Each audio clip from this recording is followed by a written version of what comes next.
Lito Nebbia nació en Rosario. Músico, compositor, fundador del rock argentino, Nebbia fue uno de los primeros en apropiarse y cantar en español ese ritmo que hasta entonces solo sonaba en inglés. Desde los 8 años se dedicó a la música.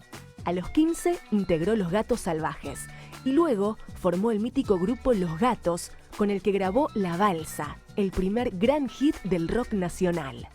Autor de canciones como Solo se trata de vivir, Nueva Samba para mi tierra, Viento dile a la lluvia y Quien quiera oír que oiga, Nebbia fue un pionero en acercar el rock al folclore, al jazz y al tango. Grabó más de 100 trabajos propios, compuso música para películas, produjo a artistas como Andrés Calamaro, Adriana Varela, Cuchi Leguizamón y Roberto Goyeneche, y desde su sello discográfico Melopea editó más de 500 discos. Entre las numerosas distinciones, Nebbia recibió el Premio Fondo Nacional de las Artes y los premios Conex de Platino y Sadaic como Mejor Compositor de Rock. Señoras y señores, con nosotros, Lito Nebbia. Gracias. ¿Cómo estás? Muy bien. Medio resfriado, ¿no? Sí, muy equipado, sí.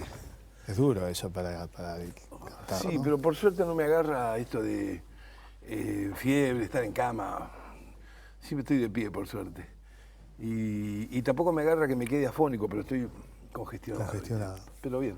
Estaba mirando, esto bueno, ustedes saben la ficción, la magia de la TV. En realidad esto me lo dio él antes de que hiciéramos esta parodia de que él entra y lo recibimos, pero que es una parodia muy, muy merecida y emotiva. Estaba mirando el viaje de tu música, ¿no? Los Gatos Salvajes, 1965. Sí. Primera. Ese fue el primer disco oficial, ¿viste? Digo oficial cuando ya salió un disco, porque yo tengo un disco antes que encontré por ahí, cuando tenía 8 años, que mi vieja me hizo hacer en una casa en Rosario, ¿viste esas casas que te graban a un familiar? Un disco, existía eso que te grababan claro, un disco. Claro, ¿no? Y entonces mi vieja me hizo ir una mañana con otro violero amigo de ellos, y me canté 3 canciones ahí en 20 minutos y lo guardamos. Y después cuando pasó el tiempo lo volví a encontrar en la casa de mi madre, y lo limpié digitalmente, y en algunos discos míos lo pongo, algunos de los temas de adorno, lo pongo como un rarity, porque viste que mucha gente me pregunta por qué en las canciones después tarareo y hago tarará, lo que hago, y ahí hago eso a los 8 años. ¿Solo eso? O sea que se ve que hace mucho que hace. 8 años. Sí. Y con Los Gatos Salvajes, que tenías 15 años. 15 años tenía, sí, ese fue el primer disco que grabamos así en estudio, disco, ¿no?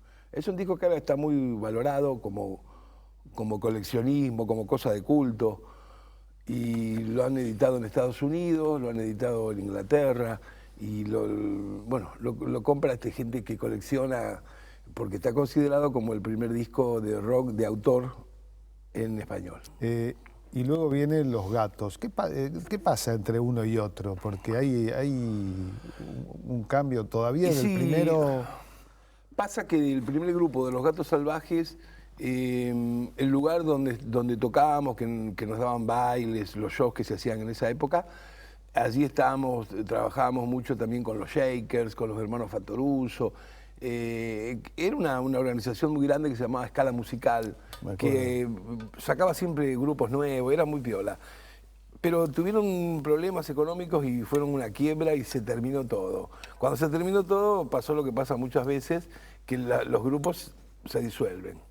Entonces, de los 5 que éramos en el grupo, los otros 3 compañeros decidieron volverse a Rosario, y Ciro y yo nos quedamos a la aventura en Buenos Aires porque éramos los más cabeza dura con que queríamos seguir haciendo lo que hacíamos, un grupo de esas características. Y estuvimos como un año viviendo como podíamos, tocando como músicos de acompañamiento. Yo tocaba el bajo, él tocaba el piano. Hacíamos lo que podíamos para vivir mientras seguíamos con el proyecto de armar el nuevo grupo que finalmente fue Los Gatos. Estarás, no sé si harto, pero ¿cuántas veces habrás contado esta historia, no? La historia, cuando hablamos de tu historia, hablamos de la historia del nacimiento del rock en Argentina. Sí. Es fuerte esto, ¿no? Estamos hablando de de alguien, sos considerado el fundador prácticamente de la movida del rock. Sí, bueno, yo trato de tomar con calma eso porque si te frenás por los comentarios, que algunos son halagadores a veces y otras veces no, así es esta carrera, no haces lo que empezaste con tanta pasión en el punto de partida. Entonces, me lo tomo con calma, sí, por una cuestión de destino, de historia, de lo que es. Fuimos con el grupo digamos, el primer grupo con esas características de temas propios, en castellano, aquello y lo otro. Pero bueno, viste, yo soy una persona con un carácter de que siempre está pensando en el próximo disco, en lo que va a hacer, en esto, así que siempre yo estoy mandándole para adelante. Y claro que me halaga cuando hay reconocimientos y cosas, especialmente además cuando aparecen reconocimientos de compañeros, de músicos, de tipos, ¿no? Está buenísimo eso. Pero creo que todo eso te da fuerza para seguir adelante. Por ejemplo, imagínate, el año que viene, y me lo recuerdo bien ahora porque me han hecho una nota muy grande antes de ayer, y para una revista, y entonces me hablan de que el año que viene de ese disco que hablas de Los Gatos Salvajes, claro, se cumple 50 años, medio siglo. Y es 50 años de rock argentino. Claro, claro. Pero digo, me parece bárbaro y ellos van a hacer un número especial y yo los voy a ayudar con todo lo que sea archivismo histórico, que tengo cosas que ha guardado mi madre, que ahora guarda mi hija, tenemos fotos, tenemos de todo, ¿viste? Entonces los voy a ayudar con eso. Pero yo estoy armando 5 discos nuevos míos que salen entre ahora y el año que viene. O sea que mi acento como ansiedad de trabajo, de cosas, está siempre en las cosas nuevas. Y no es porque no me guste lo anterior, está bárbaro. Pero bueno, ya lo hice, ¿no?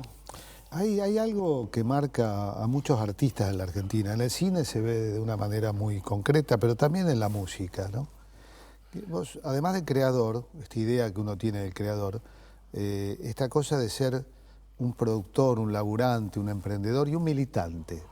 No, sí. No digo solamente un militante en lo político, que sé que tenés compromiso político, pero un militante de lo tuyo. Es como que para poder crear tenés que militar también, ¿no?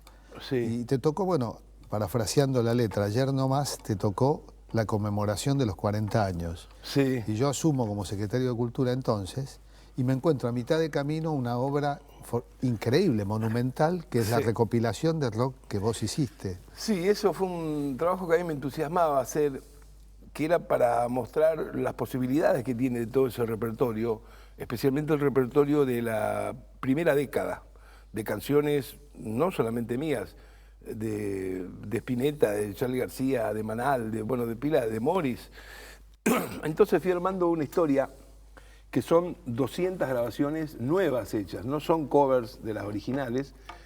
Lo que hice fue que esas 200 canciones las canten otros artistas, se conviden entre ellos. Entonces ocurrieron cosas bárbaras en lo que es la caja con los 9 discos y un libro que trae, porque de pronto yo aparezco cantando una vieja canción de Almendra y Spinetta canta El Rey Lloró, por ejemplo, de Los Gatos, y canto una de Morris y su hijo canta otra. Es fantástico, es una obra. Me gustó eso porque le dio un matiz. No termina nunca uno de escucharlo y de vivirlo. Claro, tiene muchos huequitos y secretos, y acompañamos junto con esa caja y el libro donde hay biografía de cada uno de los que intervienen, que son 302 músicos, tocan.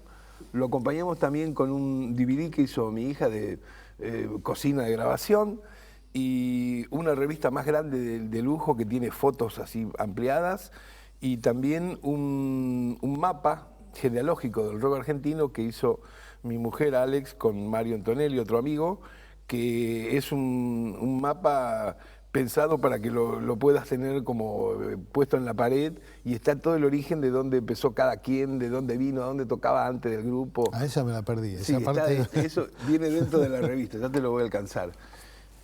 Bueno, lo sacamos con la idea de que eso quede registrado. Es una cosa que de futuro se puede usar en qué sé yo, en escuelas, en universidades, en lugares, porque tiene realmente un gran historial, ¿viste?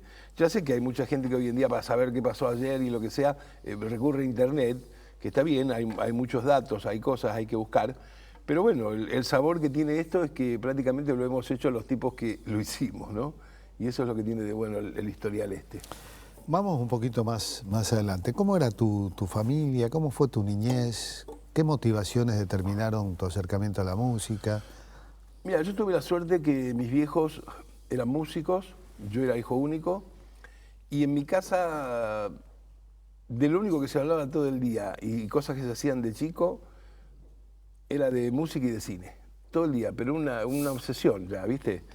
Digo lo del cine porque jamás se me ocurriría hacer una película, porque pienso que es una tarea como la música que hacen falta 2 vidas para poder dedicarse apasionadamente, y yo lo hago con la música.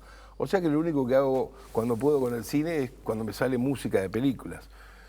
Pero conozco de cine como de música, soy muy maniático, sé quién es el iluminador, el fotógrafo de dónde fue, bueno.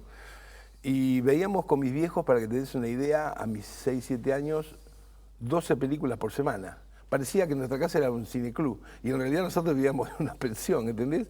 Entonces era todo el día la música, porque donde vivíamos en la pensión mis viejos daban clases de música, yo estaba con otros amigos que de lo único que hablábamos era de música, y cuando venía la noche nos íbamos a los cines, que en esa época en Rosario había 3 cines que no existen hoy en día, que finalmente venían a cumplir un papel como de cinéfilos, ¿viste? Porque eran unos cines que daban el lunes 3 películas, el martes otras 3, el miércoles otras 3 y de jueves a domingo otras 3 que eran más nuevas. Pero te estoy hablando de que el material de película que daban era puro thriller, western, John Ford, Howard Hawks, Sam Peckinpah, qué sé yo, era de la mejor calidad. Y a mí me gustaba todo eso, entonces me sabía el nombre de los compositores de las bandas sonoras, coleccionaba los programas. Una cosa mezclada entre la edad que tenía, pero también iba recibiendo un nivel de buen gusto, de poder darme cuenta qué pasaba con la música y con el cine. Así que siempre cuento de que fue como una situación privilegiada la mía, porque no tuve este problema que existe muchas veces, que alguien quiere ser, no sé, quiere estudiar ballet y los padres quieren que sea, qué sé yo, dentista, ¿no? No tuve ese problema. Es muy importante que vos lo que has pensado de chico que querés ser, encima a tu familia le guste y te apoye. Te da una fuerza muy grande. Porque si vos no tenés ese apoyo, esa fuerza de entrada, tenés, cuando salís en tu adolescencia a hacer lo que querés, tenés el problema del mundo que hay siempre cuando empezás a hacer algo, y tenés el problema que traes de atrás, ¿no es cierto? De que en tu casa tampoco les gusta que hagas eso. Acá yo, por suerte, no tuve eso. ¿Qué música tus viejos qué hacían? Mi viejo fue el primer cantor melódico que hubo de boleros. Estrenó muchísimas de las canciones que hoy en día son clásicos de Luis Miguel. La Puerta. Los boleros centroamericanos, cubanos. Los mexicanos, más que nada. Los clásicos, que hoy son clásicos. Los de Agustín Lara. Agustín Lara. Rosario en esa época, igual que ahora. Qué compositor, ¿no? Agustín Lara me tenía en brazos cuando venía Rosario. No. Claro, porque ¿sabe qué pasa? Rosario era en ese momento, igual que ahora, mucho músico. Pero en esa época estaba abierto el puerto y dominaba la mafia. Entonces era un lugar donde las orquestas, cuando iban a tocar, las orquestas de tango, no iban a hacer un recital, se quedaban 2 semanas, ¿entendés? En muchos cafés había orquestitas, todo el tiempo había música. Y mi vieja era la pianista de la primera orquesta de tango de mujeres, que se llamaba Orquesta Típica de Señoritas Los Colonos. Los Colonos era un bar que estaba en Sunchales, barrio súper pesado, que no le gritaban. Porque había frigoríficos por ahí, ¿no? Claro, claro, el fondo de todo está el Swift. O sea, había cuchillo ahí en esa zona, donde hay frigorífico, claro, hay cuchillo.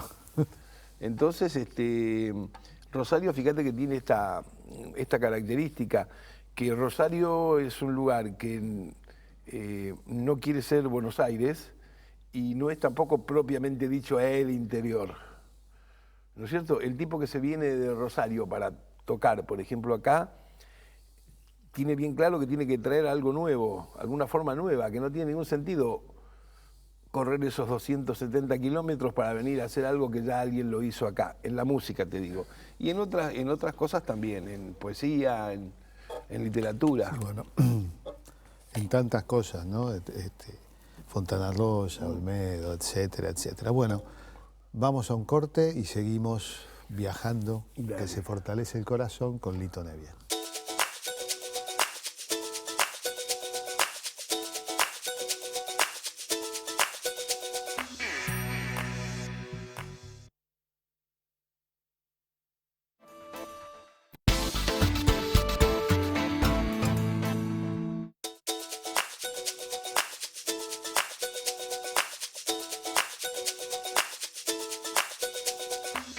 Ya pasó el primer bloque y todavía no salimos de Rosario. ¿Cómo Sí, saliste de Rosario? Tiene historia, Rosario, al diablo, ¿no? ¿Cómo fue ese viaje de 270 kilómetros y llegaste, no digo a Buenos Aires, al Bar La Perla? Sí, sí, sí. Bueno, eso fue, primero que nada, viste este asunto que no es exclusivo de Argentina, porque a veces dicen, todo el mundo tiene que ir a Buenos Aires, acá es así. En Francia. Todo el mundo. En Estados Unidos, si vos sos músico y querés grabar, tenés que ir a Nueva York o Los Ángeles. En Brasil, si te dedicás a la música, tenés que ir a Río y San Pablo. Bueno, es así. Entonces, claro, cuando cumplimos toda una etapa que ya habíamos tocado por tantos lados allá en Rosario con el primer grupo, con los Gatos Salvajes, dijimos, bueno, llegó el momento de que tentemos suerte por acá. Y vinimos y dimos una prueba. Muy cómica la prueba, porque imagínate cómo serían los instrumentos y los equipos que teníamos de esa época, que los 5 más el conductor vinimos en un remis. Claro, el equipo de guitarra parecía una caja de zapatos, ¿viste? Una cosa así chiquita. La cuestión que dimos la prueba consistía en que bajamos, fuimos al baño a peinarnos un poco, armamos el equipito y delante de 5 personas que estaban sentadas en un gran salón, un grupo tras otro tocaba una canción.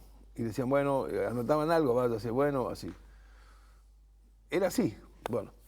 ¿Ante quién la prueba? Ante productores o directivos del programa este de Canal 3, Escala Musical. Escala Musical. Claro, porque era el único programa que realmente hay que es reconocer. Posterior al Club de Clan, digamos, que el Club de Clan es una especie de pop. Claro, no, el Club de Clan tiene tango, tiene pop, tiene un poco la influencia del pop norteamericano. Sí, pero tiene una cosa el Club de Clan que fue encima inventada por un mexicano que recién llegaba, que él quiso inventar aquella cosa de los teenagers en Estados Unidos, Claro. pensando que las juventudes son iguales en todo el mundo, que las idiosincrasias son iguales en todo el mundo. Entonces inventó ese tipo de cosas, lo cual en su momento, bueno, tuvo su trascendencia con algunas pegadas de canciones y todo lo que ya conocemos. Pero lo que tenía la Escala Musical era que se arriesgaba, traía números de donde fuera, ojo, pero se arriesgaba a inaugurar con bandas nuevas que eran extrañas para la época. Entonces se anima a traer de Rosario Los Gatos Salvajes, que eran una rareza, que la primer crítica que nos hacían era que no se podía cantar en castellano y que no sé qué diablos. Y a los 2 meses traen a los Shakers de Montevideo. Y luego traen también de Montevideo a los Mockers. O sea, una cantidad de cosas de culto que hay hoy en día. Es el último? Los Mockers son uruguayos. No me acuerdo. Sí, me acuerdo de los Shakers. Sí, Sí, vinieron después. Hacían más un estilo medio Rolling Stone, y también es una banda hoy en día internacionalmente reconocida. Están los discos editados en Europa, en Estados Unidos, los 2 álbumes que tienen por lo menos, ¿no? Entonces digo, hacía este programa, y bueno, en esa prueba que te cuento salimos, pusieron no sé qué, que estaba bien para que fuéramos. Entonces nos dieron para que fuéramos 4 semanas. Estas 4 semanas consistían que llegábamos viernes, hacíamos un par de shows en bailes, el sábado otro par de shows. Show de bailes que eran como si te dijera José Hernández en Matadero, Villa T6, Tigre Hotel, a 3 cuadras donde vivo ahora yo, bueno, así. Y entonces vos tocabas ahí, eran todos bailes con grabaciones para la juventud, miles de gente, y en el medio venía un showcito de media hora. Uno de esos shows éramos nosotros, otro era los Shakers, otro era los Guabancó, otro era de toda la música que quisieras. Entonces, después que hacías viernes y sábado estos 4 shows, el domingo al mediodía tenías el programa de televisión, que salía a la 1 todos los domingos, donde ahí tocabas en vivo 1 o 2 canciones. Cuando terminaba eso, nos volvíamos otra vez a la terminal de ómnibus, nos volvíamos a Rosario, el lunes yo iba a la escuela, su vida. Eso lo hicimos un mes, ¿sabes? 4 semanas. Pero bueno, empezó a gustar en algunos lugares, empezamos a tener fanáticos que nos defendían, el que decía que lo que cantábamos en castellano era una porquería, otros decían que era bueno, empezó ese tipo de cosas típicas argentinas, el Boca River, pero chiquito, ¿no? Humildemente.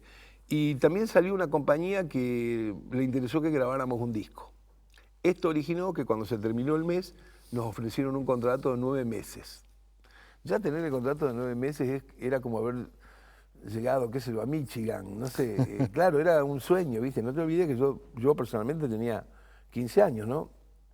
Entonces, cuando nos dieron el contrato de 9 meses, ya les pareció que era una locura ir y venir, y nos colocaron en un hotel de Avenida de Mayo, el Hotel Avenida, enfrente del Tortoni, que existe todavía, claro. Y vivíamos los 5 en una habitación. En el comedor de ese hotel ensayábamos. Y el contrato que teníamos era que ellos nos pagaban el hotel, la comida y unos manguitos por mes, como un sueldito, y teníamos que tocar en todos los lugares a donde nos mandaran. Es decir, que además de los shows de fin de semana y el programa de televisión, a lo mejor un martes teníamos que ir a una fiesta, a un agasajo, a donde fuere. Le sacaban la plusvalía. Y bueno, y ese fue nuestro comienzo de llegar aquí, que cuando después quiebra esta organización... Quedaron en banda. Claro, quedamos en banda, ¿no? Los Shakers también se disolvieron ahora, en esa época. Bueno, pero después viene el año 67, ¿no? Que claro, después volvemos con el grupo armado. El bar La Perla es toda una leyenda. Sí, es era una un bar leyenda. de intelectuales, era un bar de estudiantes. De estudiantes era básicamente un bar de estudiantes que no cerraban toda la noche y estaba siempre lleno, porque era un punto de lugar donde los estudiantes iban justamente a preparar sus materias, o sea que había un silencio como si estuvieras en una biblioteca. Si alguien hablaba fuerte, shh, te sacaban sonando. Y nosotros caíamos ahí, nosotros que tocábamos en la cueva de Purredón, nos íbamos caminando a las 4 de la mañana cuando terminábamos y el único lugar abierto que quedaba era este.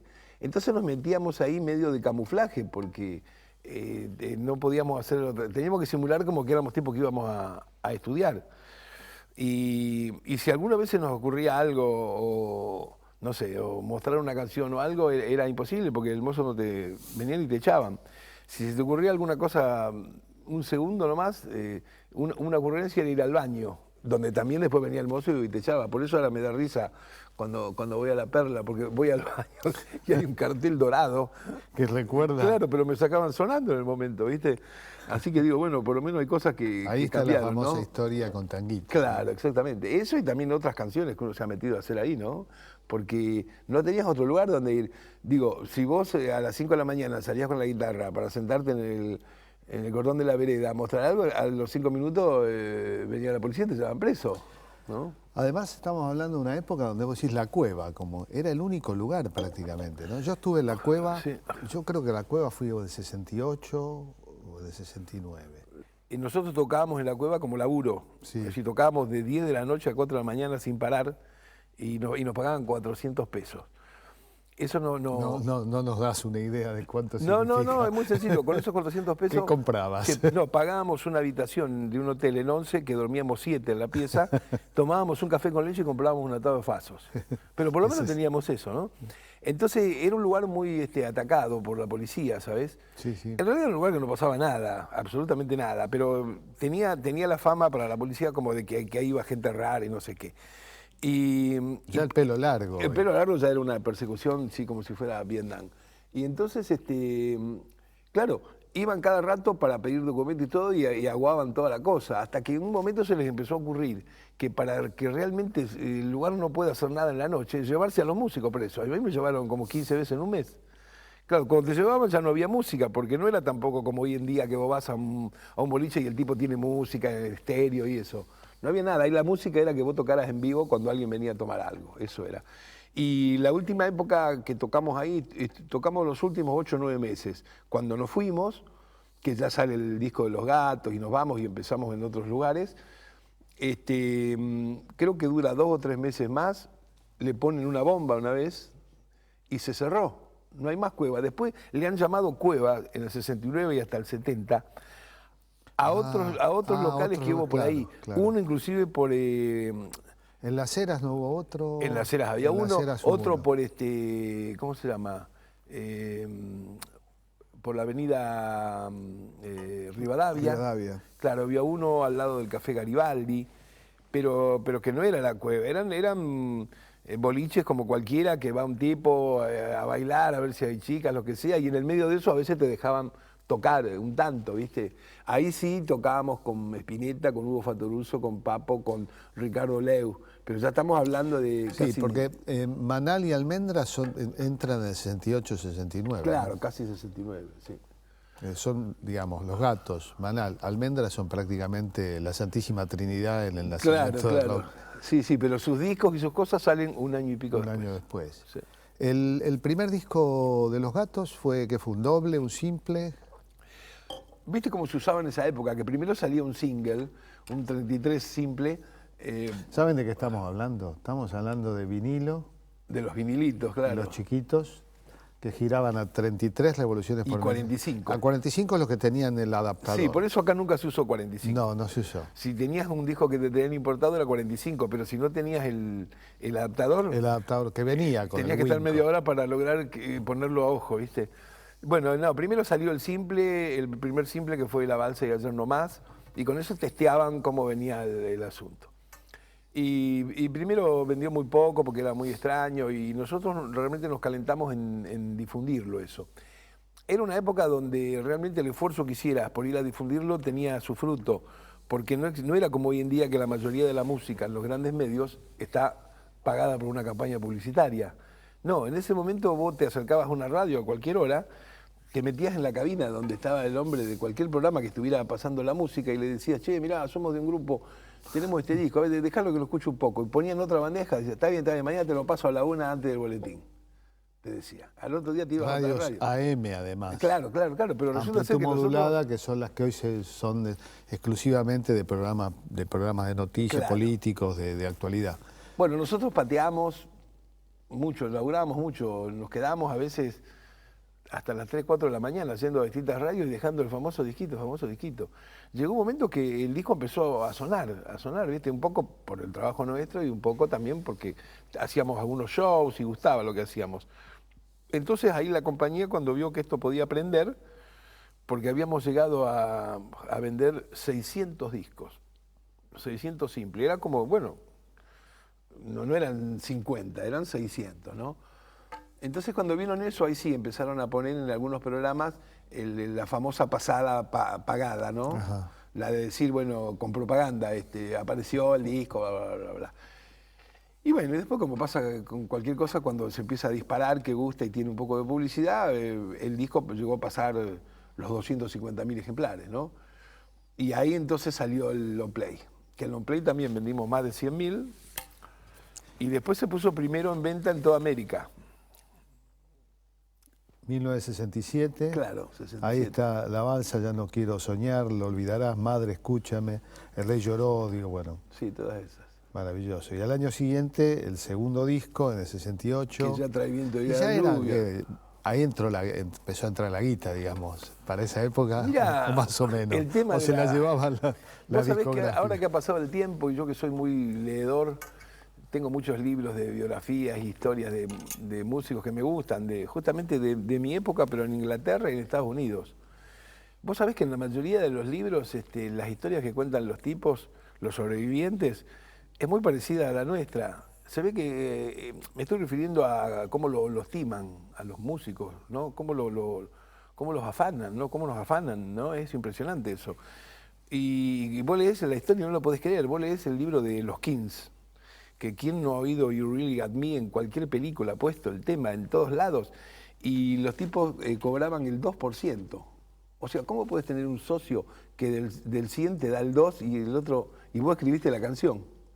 Entonces los tipos pasaban años, eran famosos por todos lados y no tenían un mango, porque los porcentajes que ganaban eran tremendos. Más ¿viste? en esa sociedad donde está no existía la protección del derecho autoral, que por lo menos en la Argentina le daba una garantía o un No, control de difusión. No existía y además era un comienzo que ahí sí creo que tenía que ver con una cosa internacional. Era el comienzo de algo que nadie sabía, ni los mismos músicos, y también, fíjate, el fácil acceso de poder contratar a los músicos era debido a que cualquiera que era joven y tocaba quería tener su disco, tenía su apasionamiento, y era como que decía, bueno, estoy comenzando y no me fijo ni lo que firmo, porque los Lo contratos... importante era así, llegar. Claro, claro.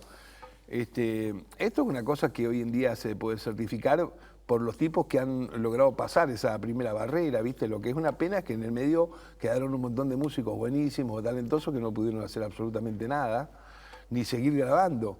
Los que te pueden contar esto son los tipos que se fueron organizando en la vida y o se hicieron independientes o por longevidad han podido vivir bien, como puede ser el caso de estos que te cuento, los Kings, tipos que están bien, ¿viste? Pero los contratos eran lo mismo en todos lados, eran unos contratos muy dañinos, muy de que parecía que vos para sacar tu canción le debías algo a alguien. Y las canciones finalmente tenían un éxito por todos lados que no podía ser. Entonces, mucha gente cree que en esa época de Los Gatos, imagínate, los discos de Los Gatos se deben haber vendido hasta ahora 6 o 7 millones de discos. Y yo no tengo nada en mi casa que te pueda decir que me lo compré con esa plata. Ni un florero tengo. Lo que tengo es que después me avivé y empecé a ser muy militante, como decís vos, y a discutir y a que se me respete y a poder cobrar lo que corresponde dignamente en un lugar, y entonces empecé a vivir de una manera más tranquilo y estar un poco mejor. Pero en el comienzo, que era un boom tan increíble, no teníamos un mango, ¿viste? Teníamos un mango para qué, para joder, pero no tenía que nadie se podía comprar. Para comprar instrumentos ya era un karma, instrumentos, ¿viste? Nuevos. ¿Qué cambios hubo después de Los Gatos? O sea, cuando Los Gatos devinieron en tu trabajo como solista, ¿cómo se dio ese proceso? Bueno, la separación de Los Gatos fue bastante parecida a la de muchos grupos en cuanto a que después de un tiempo de trabajar mucho y hacer muchos shows y muchos discos, cada integrante tiene un proyecto quizá distinto o de composición, qué sé yo. Y esto hace que de común acuerdo se disuelve el grupo. Yo quería seguir con mis ideas de composición, con mis ideas de canciones, que ya incluían tocar con otro tipo de instrumentos, poder usar orquesta, violines, cello, aquello y lo otro. O sea que yo ya tenía ese camino. Los otros integrantes, Ciro, por ejemplo, es fanático, como hace hoy en día, del blues y ese tipo de música, más concentradamente. Entonces, bueno, se desarma el grupo porque decís, bueno, me parece que hasta acá noblemente rendimos bien con la química. Porque pensábamos que si no, seguir manteniéndolo era, como se dice vulgarmente, mantener el kiosco. Y queríamos ser justos, honestos con el pensamiento de cada uno. Entonces nos separamos, es más, nos separamos en un momento de mucho éxito económico inclusive. Dijimos, bueno, ya, imagínate, grabamos 6 álbumes con Los Gatos.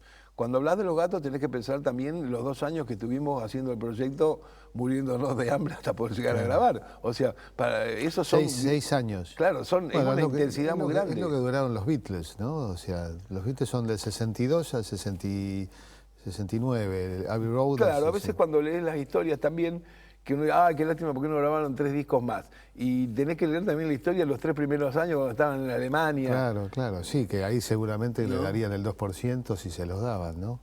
Que dormían en el piso, bueno. Bien, vamos a un corte y seguimos conversando con Lito Nebbia.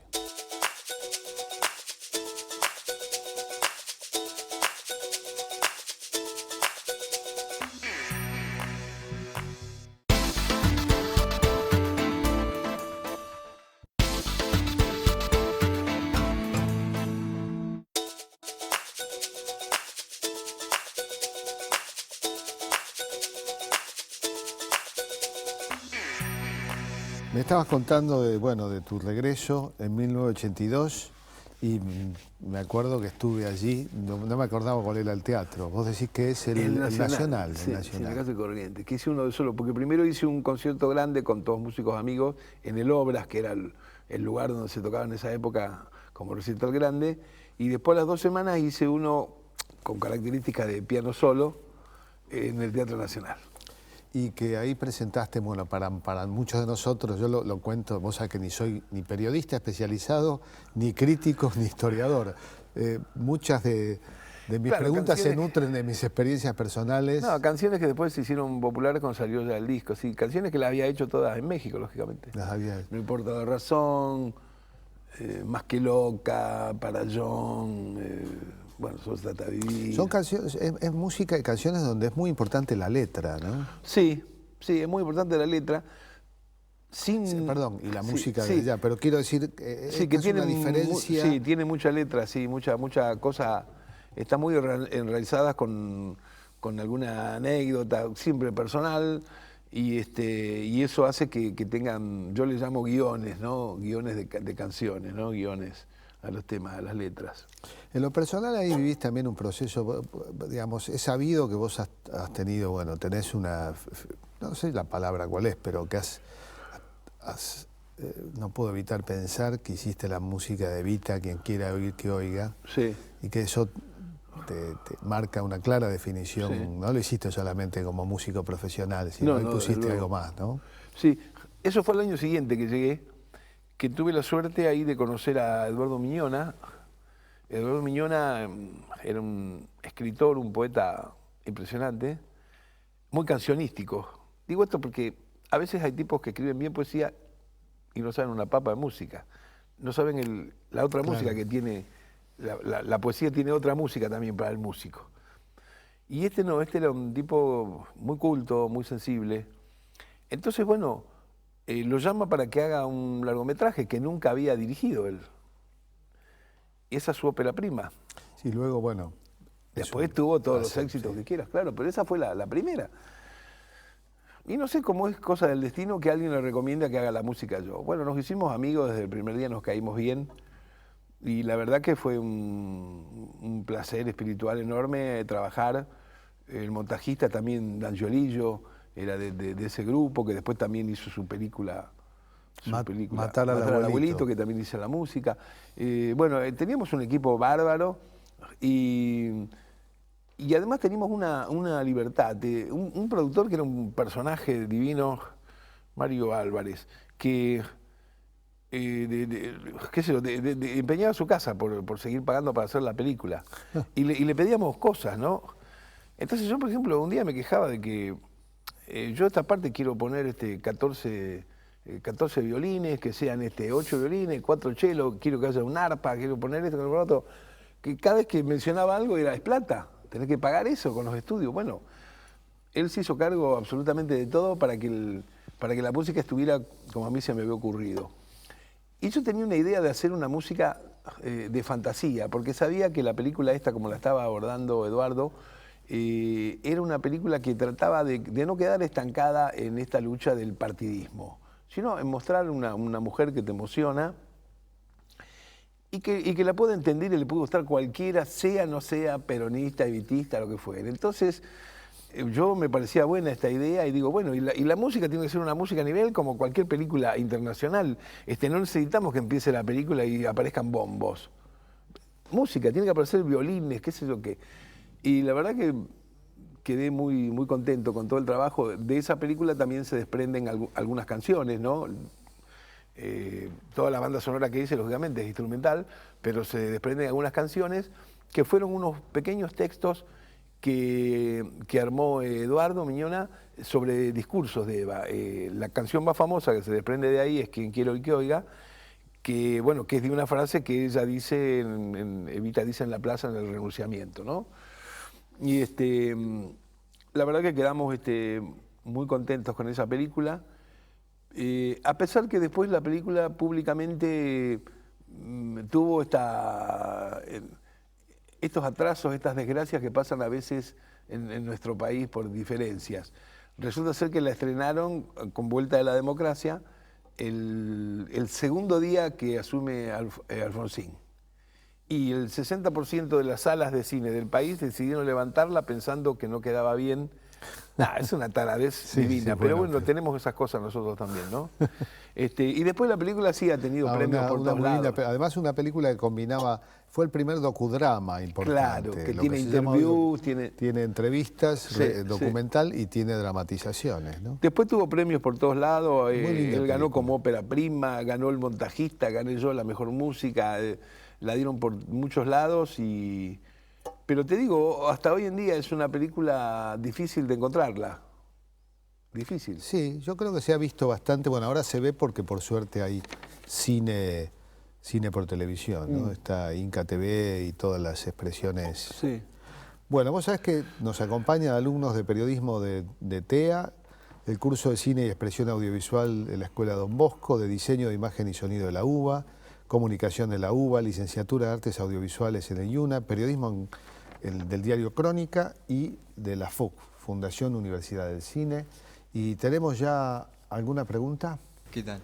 ¿Qué grupos diría que llevaron al rock más allá de lo establecido y de forma más original? ¿Internacionalmente? ¿Internacional o nacional? No, mira, para mí hay una cantidad de grupos que no todos han sido totalmente conocidos acá por una cuestión de que algunos discos las compañías no los han editado en su momento y eran conocidos en el resto del mundo. Pero después que aparecen Beatles y Rolling Stones, comienzan a aparecer una cantidad de grupos que lo bárbaro es que cada uno tiene un estilo distinto por el compositor y por el cantante, y una estilística en cuanto a la tímbrica sonora y a la forma de componer.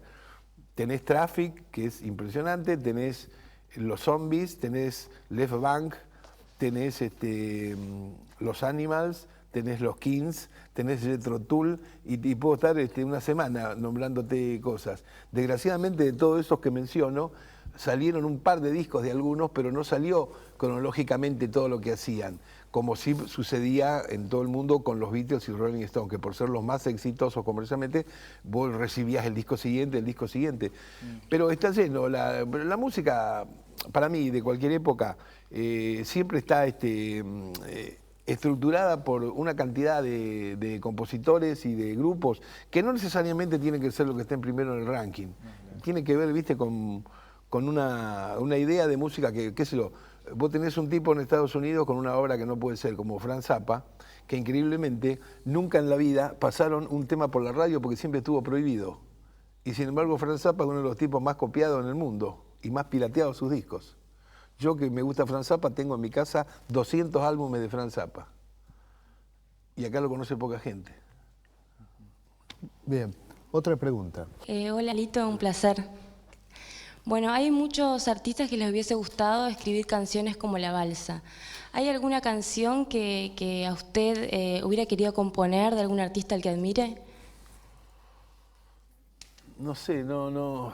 ¿Qué canción te gusta? Sí. No, a mí me gustan músicos, no te imaginás, me gustan músicos de todos los estilos y épocas, porque siempre, como contaba desde chico, fui muy abierto y me gusta música de Brasil, de Inglaterra, de jazz, del tango.